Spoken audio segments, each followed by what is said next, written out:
اور जब गिनती उल्टा चलना शुरू हो जाए तो बहुत जल्द काम जीरो पे पहुंचता है। हमारी सांसों की गिनती उल्टी चल रही है और हम ये समझ रहे हैं कि बड़े हो रहे हैं, साहिब हम छोटे हो रहे हैं। एक बुजुर्ग फरमाते थे, मुझे इन्नल इंसान लफी खुस्र का तर्जुमा समझ में नहीं आता था। एक दिन मैं समरकंद के बाजार से गुजर रहा था, वहां एक बंदा फट्टे पे बर्फ रख के बेच रहा था और साथ आवाज दे रहा था, इरहमू इरहमू अला मन यजूबु रासो माले। ओ गुजरने वालों, मेरे पे तरस खाओ, मुझसे बर्फ लेते जाओ। मैं ऐसा ताजिर हूं जिसका रासुल माल पिघलता जा रहा है, क्योंकि बर्फ एक ऐसा सौदा है जो ग्राहक का इंतजार नहीं करता। आप कपड़ा बेचते हैं, आज ग्राहक नहीं आया, कल हो सकता है 2 आने महंगा बेच लें। आज पेट्रोल बेचते हैं आप, हो सकता है कल पड़ा छेर पे ऊपर चला जाए और आपको करोड़ों में फायदा हो जाए। लेकिन आप अगर बर्फ बेचते हैं, कल महंगी भी हो गई तो बर्फ ही नहीं होगी, बेचेंगे क्या?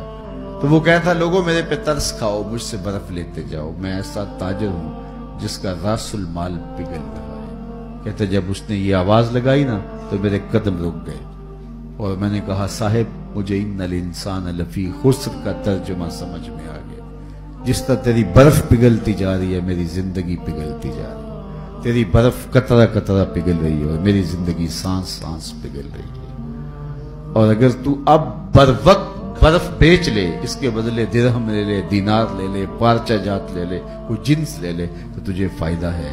और मैं भी इन सांसों के बदले दरूद पढ़ लूं, इन सांसों के बदले कयाम कर लूं, रुकू कर लूं, सुजूद कर लूं, किसी दुखी के सर पे हाथ रख दूं, किसी मुश्किल में फंसे हुए शख्स को छुड़ा दूं, तो ये मेरी सांसें काम आ जाएंगी। वरना ये सोए हुए भी मेरी जिंदगी टूट रही है और मेरी सांसें टूट टूट के मुझको काट रही हैं। ये एक आरी है जो चीर रही है।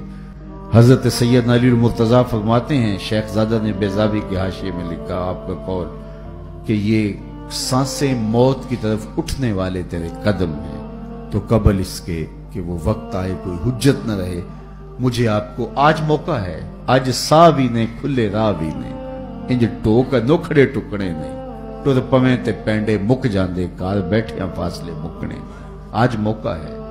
वो एक फकीर था, बाजार में खड़ा रो रहा था, तो किसी ने गुजरते हुए उसे रोक के कहा, बाबा किसी ने मारा है?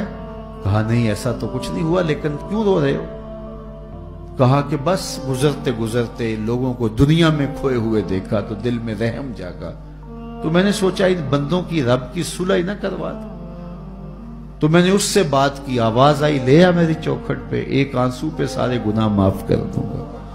मैं बड़ा खुश हुआ और मैंने इनसे बात की तो ये उल्टा मेरा मजाक उड़ाने लगे, जा बाबा काम कर, तुझे क्या पता।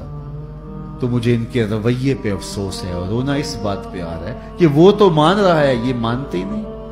मैं इस वजह से रो रहा हूं। चलो ठीक है। अगले दिन वही शख्स कब्रिस्तान के करीब से गुजर रहा था तो देखा वही बाबा कब्रिस्तान में खड़ा रो रहा है, तो फिर उसने गाड़ी रोकी और कब्रिस्तान में चला गया। अजीब शख्स है, बाजारों में भी रोता है, कब्रिस्तानों में भी रोता है। आज क्या मसला हुआ?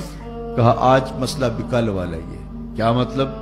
कहा कल गुजरते गुजरते उनको देखा और दुनिया में ऐसे खोए हुए देखा कि रब को भूले हुए थे।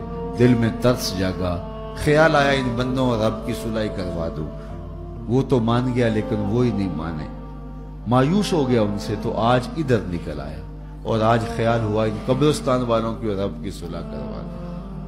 तो दिलचस्पी से पूछा आज क्या बना? कहा आज ये मान गए हैं, वो नहीं मानता।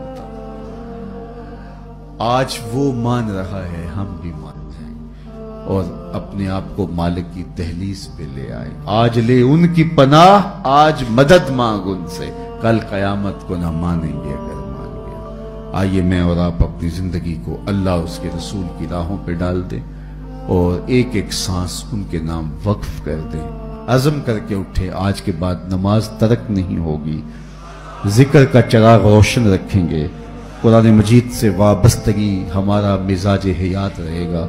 जिएंगे तो हुजूर के लिए, मरेंगे तो हुजूर के लिए। फिर ये दुनिया